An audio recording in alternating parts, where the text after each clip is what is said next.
I woke up, rubbed my eyes, glanced at my computer, the first thing I do every morning, and I see everyone talking about the release of the 9.1 patch has been announced. So I knew I was dreaming and tried to fall back asleep. But wait, it's real. Hello friends, this is Growl.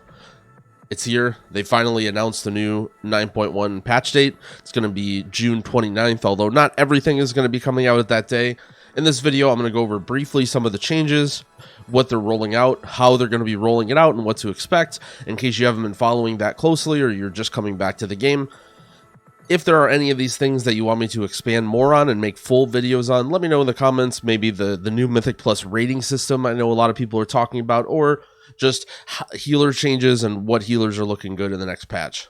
So with that, let's go over the changes real quick and talk about them. So the new zone, Korthia, the City of Secrets, this is going to be entirely for solo content. You know, I would assume this is basically just the maw, get everyone back give them some grindy stuff to do while you wait for your friends to log on.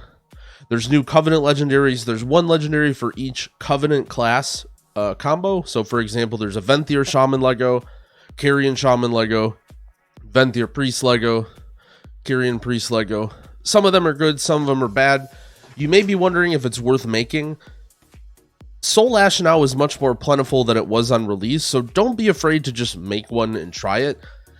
You may end up needing to switch Covenant because a legendary is BIS for you. However, if you want to just try out your current Covenant's legendary, it's definitely just fine to do that, because you can just make a level 1 or even probably a level 2 or 3 or 4 legendary. You don't have to worry about using any of the new Soul Ash resources, and you probably still have some banked up from doing Torghast. If you don't, maybe hop onto live and farm out a few weeks of Torghast, you know, just spend an hour a week or something like that, and then get that Soul Ash. That way you'll have that to be able to try out the new Lego when it comes out, if you don't have it already. New PvP talents. They've been changing PvP stuff. I haven't really been reading it for a patch that for a note that you'll see later. The new Shards of Domination system. These are essentially runes, sort of like gems in a way. They go into sockets. There are special sockets they go in. They can't just go into any socket, and I believe they're only attainable from the raid. The good part is that they're mainly only beneficial in raid because their set bonuses do not work in Mythic Plus or I think PvP or anything like that. So they won't be nearly as important in Mythic Plus and PvP if you don't raid. However, if you're still looking for that 1 or 2%, you know, edge or whatever, I think you probably will want to raid to get these, but that's always been there for a while. These look okay. They're not super interesting. You know, they're nice, I guess. They're kind of new, but not that game-changing. Empowered conduits, you know, now everyone's conduits are going to go up. It may change the balance of some classes too. I know some classes have really, really nice conduits. There's a new 10 boss raid, the Sanctum of Domination. I've done a little raid testing at this. To be honest, I've had fun for the most part. It's really hard to judge a raid based off testing. I've only played, you know, so many raids in my lifetime. Maybe some of the other more veteran players have a better idea, but I'm sure it'll be fun to experience it. Definitely Sylvanas was a very interesting boss fight, so we'll see how that plays out. And yeah, I'm sure the raid will be fun. I'm sure the Race to World First will be fun. There's a new 8-boss mega dungeon, Tazavesh. I talked about this briefly in an older video, but the important thing to consider here is that this will not be available in Mythic Plus. Generally, these new dungeons come out, let's say, very unbalanced, and they aren't in Mythic Plus at all for the entire season. So, very unfortunate. There's only going to be 8 dungeons still in Mythic Plus.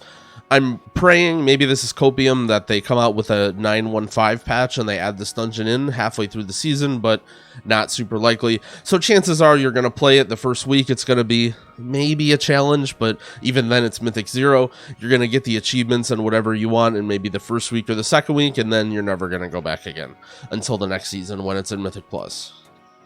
New world boss. No one cares about this, let's be honest. Additional Torghast content. There's like almost like a bonus room in Torghast now that gives you some more materials that you'd normally get from the Maw as well. So maybe this will be cool, but I know if you're interested in Torghast content, definitely check out THD's stream. Every time I tune into that guy's stream, he's just farming Torghast on PTR. He's an expert now. New Mythic Plus season with the new Affix Tormented. I have a video, not a full in-depth guide video, but what we know so far about the Affix. It's a lot more chill than prideful. It's definitely not something that will impact your route nearly as much, but essentially you look for mini bosses, you kill them, and you get powers. The powers are not randomly determined. They're the same every time. They don't change week to week. And overall, I think it'll be a fun affix. I think they've done a pretty good job with it, but as always, we kind of have to wait and see how it plays out. New PvP system with adaptable gear and new rewards. What this means is that PvP gear is actually now nerfed in PvE. So if you like PvP and you mostly play PvP, you can go in, the great gearing system is still there. You'll be able to gear up exclusively through PvP and get crazy gear. However, you're not incentivized. If you're not a PvP player, there's no reason to go in there and get that gear now because it's going to be pretty nerfed. Maybe if you're just crazy at PvP and then you don't, have anything to do in PvE, it might be some of it worth equipping, but for the most part, I think only like really, really serious, like first week, second week players are going to be doing PvP for PvE gear. New Covenant campaigns. There's some bad news. 40 more levels of Renown. That also includes the more rows to your soulbind trees. There's no new soulbind trees, but there's more rows on them now, so you get a few more choices. Just new stuff to play around with in Theorycraft. Unlock flying, which will be handy, especially if you're doing open world content. If you're farming anima and doing your Covenant stuff and building up your haul, flying will be really nice. Personally, I haven't done much of that, so I barely even notice not having flying, to be honest, because I'm mainly just going to dungeons. New pets, mounts, secrets, all that stuff. So there we go. There's the patch for the most part. I think it'll be a good patch.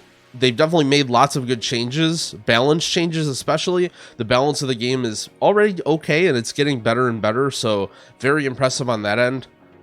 I think it won't be super game-changing, and it won't feed everyone with tons and tons of content. I think everyone's starved for content, and the people who come back to the game are going to devour this really quick. So hopefully the high-end Mythic Plus or the Mythic rating or something that will keep you for more than a month kind of pulls you in. Let's talk about the schedule as well. So we talked about the patch dropping on June 29th. However, nothing really is going to happen for that week, right? There's going to be no Mythic Plus. There's going to be no raided arenas. There's going to be no raid. There's basically just come back to the game, do your story, all that stuff, so that you don't feel rushed. You can still play through the story and watch the cutscenes and not feel like you're behind your friends who are trying to get into keys.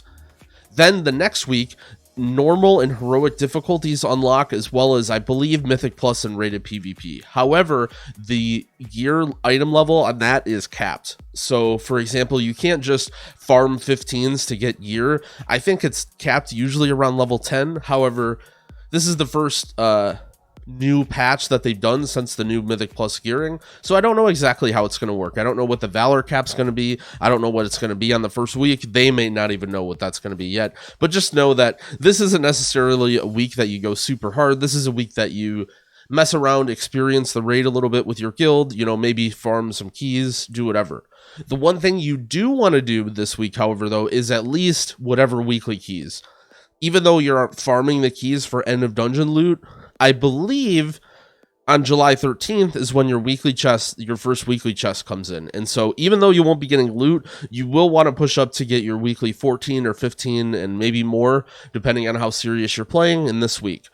Generally, the patch difference for key level is about, let's say, 3 or 4. So, for example, if you're doing 18s now and 19s, you shouldn't have a problem coming in on this first week and doing your weeklies.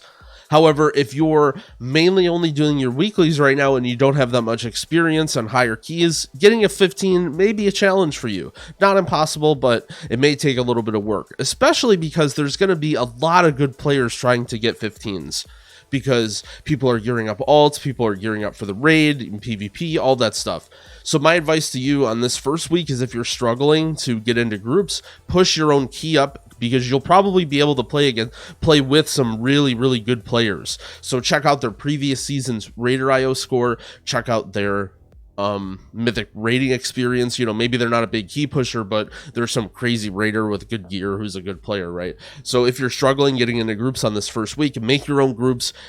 Chances are there's going to be tons of people applying everywhere, and it's going to be really, really hard to get in. There's going to be not enough group leaders. So then after that, this is when the meat of it comes out. So the first 2 weeks are usually pretty chill, and now on July 13th, which is the second week in July, it will come out with the Mythic Raid, and it'll come out with Mythic Plus full gearing, I'm guessing, and the full arena season as well, and all that stuff. So that's when the grind really begins. You'll be gearing up. Hopefully you'll be a good way into your dailies and stuff, because you're not going to want to do any of that anymore, except for what you're going to have to.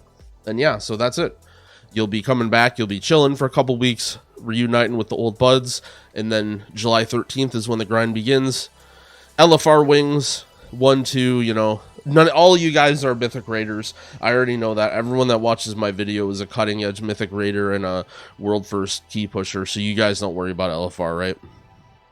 And that's it. There's everything. This is another great topic. There's going to be Mythic Plus dungeon rating in the game now, essentially Raider IO score. However, it's going to work a little different. It's going to be using your best fortified key and tyrannical key. So there's going to be some incentive to be playing some tyrannicals. However, your lowest one counts for much less. So it isn't super debilitating if you have a low key. However, you're definitely going to be incentivized to do those. So again, thanks for watching. If you enjoyed this video, I'd appreciate it if you give it a like and leave me down a comment what patch 9.1 features you'd like to see me go in depth on and talk about more. Obviously, I think the Mythic Plus stuff is some stuff that I'm going to do. So again, thanks for watching and happy keying.